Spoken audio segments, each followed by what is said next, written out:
JP, JP. சொல்லுங்க ஏசப்பா. என்னப்பா என்னை பார்த்த உடனே போனை எடுத்து வச்சிட்ட? நீங்க என் கூட பேச வந்துக்கிறீங்க, உங்க முன்னாடி எப்படி ஏசப்பா போன் பண்றது?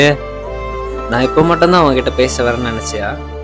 நீ சர்ச்சில் இருக்கும் போதும் நான் பேச வந்தேன், நீ ஃபோன் நோண்டிட்டு இருந்தேன். ஃபேமிலி ப்ரேயர் பண்ணும் போதும் உங்ககிட்ட பேச வந்தேன், ஃபோன் பார்த்துட்டு இருந்தேன்.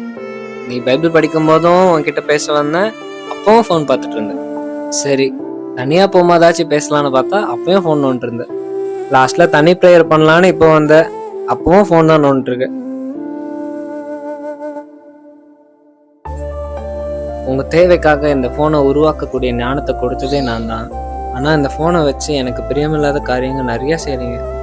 கடைசியில் இந்த ஃபோனை ஒரு விக்கிரகமாகவே மாற்றிட்டீங்க. என் மேலே அன்பு காட்டுறதை விட இந்த ஃபோன் மேலே தான் அதிகமாக அன்பு காட்டுறீங்க.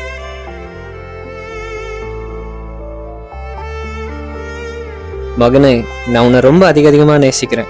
அப்படி நேசிச்சதுனால தான் பரலோகத்தையே விட்டு இறங்கி வந்தேன். தெய்வ சாயலை விட்டு மனித சாயலுக்கு வந்தேன்.